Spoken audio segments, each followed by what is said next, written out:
différents types de niveaux, différentes longueurs.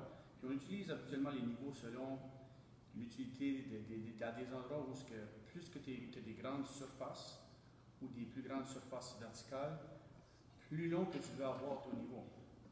Ce qui veut dire quoi? Ce qui veut dire qu'en principe, si tu veux vérifier si un mur est parfaitement droit, au lieu d'utiliser par exemple un petit niveau de 9 pouces comme celui-là qu'on appelle un torpedo level en anglais, simplement un niveau à bulle en français,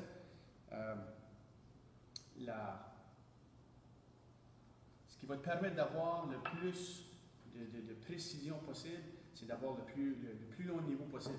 C'est-à-dire, il existe différents types de niveaux qu'on a, puis je vous dirais que ça varie de 9 pouces. On peut en avoir un de 16, 24, 48.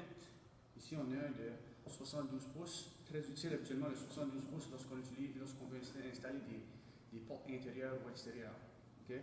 Je vous dirais, lorsqu'on installe les portes et fenêtres, c'est probablement les deux niveaux ici qu'on utilise le plus souvent. Le niveau de tapis est quand même polyvalent au niveau de lorsqu'on veut mettre une plateforme, lorsqu'on veut mettre un petit patio. Comme je l'ai mentionné, plus que la surface est grande, plus que tu veux que ton niveau soit long. Pour cette raison aussi, l'autre chose qui est importante, si on regarde comment est-ce que les niveaux sont faits, où est-ce que les bulles, où est-ce que la bulle est située, c'est vraiment, vraiment important quand on fait l'achat d'un niveau, okay, de vérifier que plus large que la bulle va être, donc ce qui veut dire qu'il va être plus proche des lignes de chaque côté, plus précis que le niveau va être. Des fois, on voit des bulles qui sont plus petites. Ça veut dire que s'il y a plus d'espace entre les petites lignes, il va y avoir moins de précision. C'est-à-dire, on a remplacé, puis on commence à remplacer tranquillement la technologie avec des niveaux à bulles, puis on s'en va beaucoup vers ce qu'on appelle un niveau laser. L'avantage d'un niveau laser, c'est que ça te donne une très grande précision. Ça remplace, si tu veux, ça fait deux choses pour un. Okay? Non seulement que ça permet de vérifier la verticalité ou l'horizontalité, mais ça te donne un point de référence. Donc, quand on pense à utiliser une ligne à craie, okay, je vous dirais que le niveau laser fait deux choses. Il trace la ligne sur le mur, puis si on regarde comment est-ce que ça fonctionne, sur le niveau laser qui est ici, il y a deux couleurs qui existent, le rouge et le vert. Okay? Le vert, habituellement, je vous dirais qu'il est plus clair. Okay? Puis le prix des niveaux laser vont aussi varier en fonction de comment fort est le laser. Si on pèse sur le bouton ici en avant, okay, on peut revoir sur la pièce de bois ici, okay, que ça fait une ligne qui est parfaitement verticale. Si je prends un niveau comme celui-là ici, puis je viens de placer directement à côté de la ligne, on va s'apercevoir que c'est réellement parfaitement vertical. Okay? Donc, dans ce cas ici, on a deux endroits qu'on peut vérifier pour faire sûr. Puis je dis souvent aux élèves, si tu en as deux, regarde toujours celui-là du bas et du haut. Parce que ce qui peut arriver des fois, c'est que si tu regardes celui-là du haut puis il est correct, puis celui-là du bas n'est pas correct, ça veut dire que le niveau est désajusté. Okay? Il se désajuste habituellement quand il va tomber par terre, donc c'est important de toujours garder le niveau directement horizontal par terre. Ne jamais le laisser incliner auprès d'une table, un échafaud. Okay? Essayez d'éviter ça parce que c'est quand même des niveaux qui sont quand même coûteux. Puis une fois qu'il tombe par terre, des fois ça peut même venir éclater. Okay? L'endroit où la bulle est située avec le petit liquide qui est à l'intérieur. Une chose est certaine, puis les élèves doivent comprendre ceci, lorsque j'utilise un niveau laser, okay, si on regarde le laser qui est situé sur la pièce de bois, si jamais, okay, si on regarde la partie en avant, on peut voir que ça pivote de chaque côté. Okay? C'est un niveau qui va se placer, okay, puis il va te le dire, si je le tourne de côté, ça commence à clignoter. Si ça clignote, ça veut dire que le niveau n'est pas parfaitement vertical. Okay? Donc, ce que tu veux faire, c'est que tu veux faire sûr que la ligne ne se mette pas à clignoter sur ta surface, par exemple, qui est verticale ou horizontale. Si ça fait ça, ça veut dire que tu dois repositionner ton niveau laser. Okay? Si je le place maintenant, il ne clignote plus. Puis, je peux l'utiliser soit pour faire ligne verticale, je peux l'utiliser pour une ligne horizontale. Okay? Même chose, il ne clignote pas. S'il n'est pas parfaitement au niveau, qui veut dire parfaitement horizontal, il va se mettre à clignoter. Quand ça clignote, habituellement, c'est parce que on doit le réajuster pour le replacer plus droit. Okay? On peut aussi l'utiliser, par exemple, comme quand on fait de la tuile dans une douche, où ce que tu veux 2 points de référence pour savoir où est-ce qu'il faudrait qu'on commence, par exemple, une tuile. Okay? Donc, différentes utilités. J'ai des élèves qui l'ont même essayé pour installer des portes et fenêtres. Ça fonctionne très, très bien. On peut l'utiliser pour des chevrons communs lorsqu'on regarde au bout d'un bâtiment pour aligner toutes les pièces de bois ensemble. On peut l'utiliser pour ça. On l'a même utilisé récemment pour faire du revêtement de vinyle sur un bâtiment. Puis on vérifie chaque rangée. Donc, comme j'ai mentionné, ça remplace le niveau traditionnel, okay, qui serait celui-là ici, à une ligne de référence sur un mur au complet. Donc, on est capable de vérifier que chaque rangée est placée parfaitement horizontale.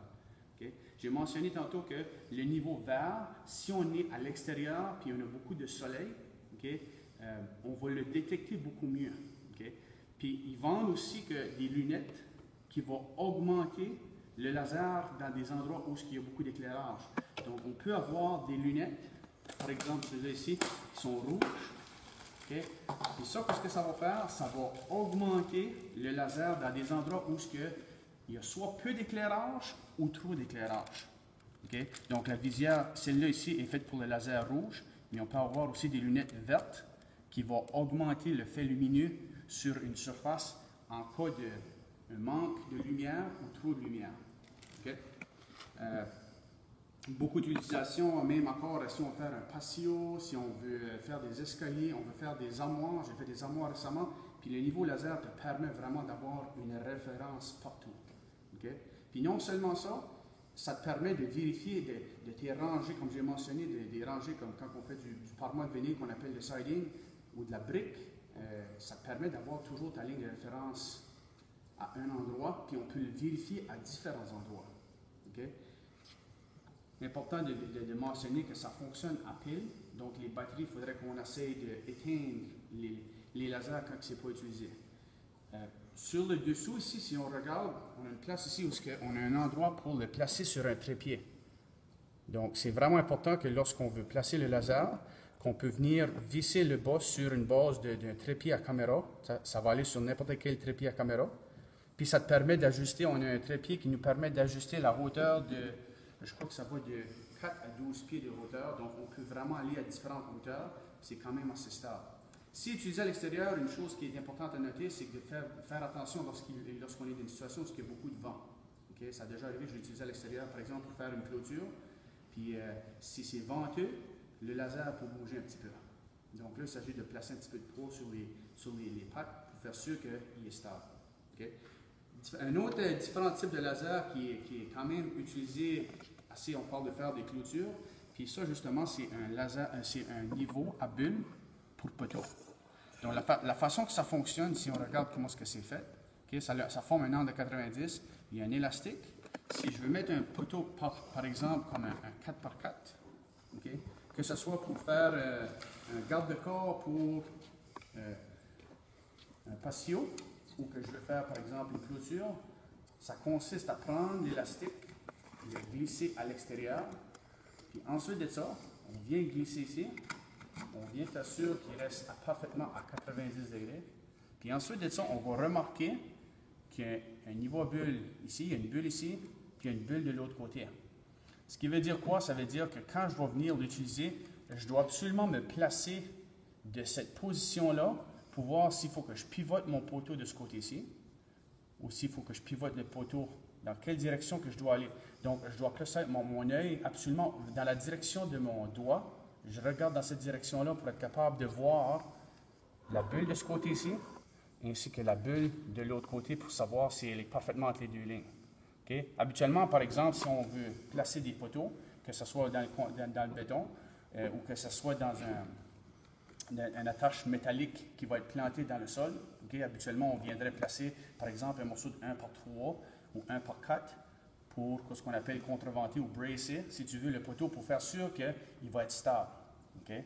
Si c'est dans le béton, on veut laisser le temps au poteau de durcir dans le béton, puis ensuite de ça, on est capable d'enlever les morceaux de bois qui viennent soutenir chaque côté.